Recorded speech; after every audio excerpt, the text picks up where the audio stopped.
নমস্কার বন্ধুরা, লাবণী কিচেনে আপনাদের সবাইকে স্বাগত। আজ বাজার থেকে এসে ভেটকি মাছ আর সাথে আছে কটা 2 থেকে 3টে পার্শে মাছ। এগুলো দিয়ে আমি ভালো করে একটা সুন্দর মাখা মাখা মাছের ঝাল বানিয়ে দেখাবো।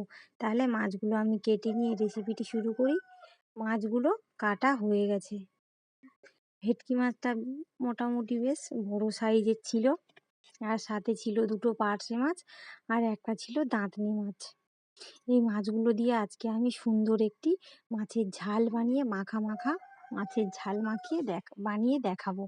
তার জন্য আমি মাছগুলোকে ভালো করে নুন হলুদ দিয়ে ভালো করে মেখে নিলাম। নিয়ে আমি এবারে মাছগুলোকে ভালো করে ভেজে নেব। মাছগুলো ভাজার জন্য আমি উনুন জ্বালিয়ে দিয়েছি, দিয়ে আমি এখানে সাদা তেল দিয়ে দিয়েছি বেশ কিছুটা। কড়াই তো গরম হয়েই গেছে, আর আমি এবারে মাছগুলো একে একে তেলের মধ্যে দিয়ে দিচ্ছি, দিয়ে আমি মাছগুলো ভেজে নিচ্ছি।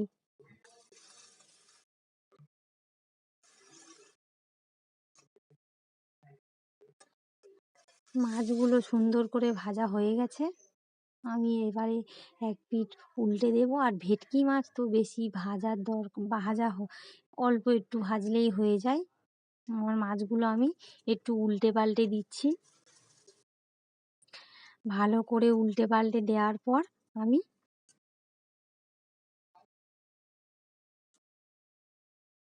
মাছগুলো তুলে নেব। এই দেখুন বন্ধুরা, মাছগুলো ভাজা হয়ে গেছে।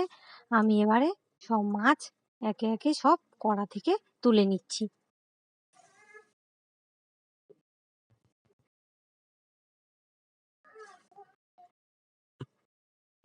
মাছগুলো আমি সব ভালো করে ভেজে নেওয়ার পর এগুলোকে এবারে সবগুলো তুলে নেব।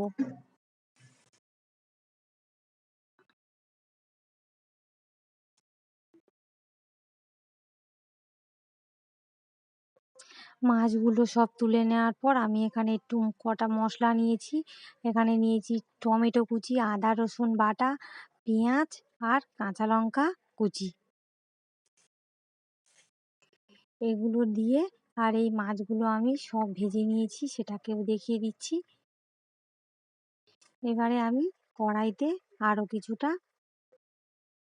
অল্প তেল ছিল, আরও একটু অল্প তেল আমি ওর মধ্যে দিয়ে দিয়েছি।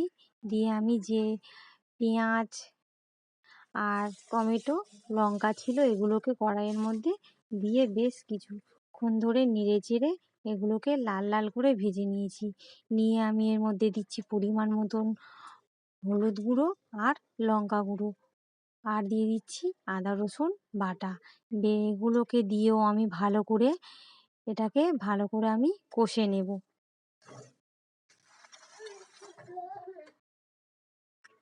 ভালো করে কষে নেওয়ার পর আমি এর মধ্যে দিয়ে দিচ্ছি অল্প পরিমাণ জল।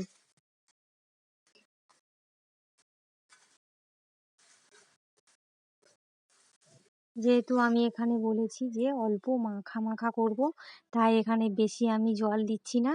আর জল দেওয়ার পর আমি এতে দিয়ে দিলাম স্বাদ মতন লবণ। আর এবারে তরকারিটা ফুটে গেছে, আমি যে মাছগুলো ভেজে রেখেছিলাম সেই মাছগুলো আমি এর মধ্যে দিয়ে দিলাম। সব মাছগুলো আমি এর মধ্যে দিয়ে দিয়েছি।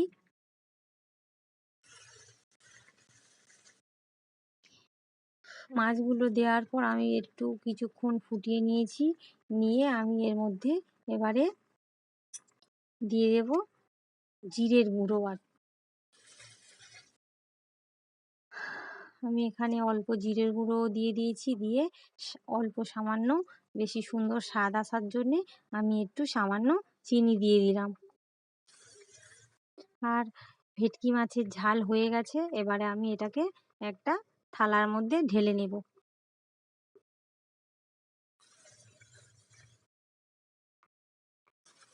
তাহলে বন্ধুরা, আমার এই ভিডিওটি কেমন হলো, কেমন আপনাদের লেগেছে অবশ্যই করে কমেন্ট করে জানাবেন। ভালো লাগলে লাইক কমেন্ট শেয়ার করবেন আর আমার পাশে থাকবেন। তাহলে ভিডিওটি এখানেই শেষ করছি, আর দেখা হবে পরের ভিডিওয়ে। আমার ছেলে তো বিরক্ত হয়ে যাচ্ছে ও খাওয়ার জন্যে, তাই আমি ভিডিওটি এখানেই শেষ করছি।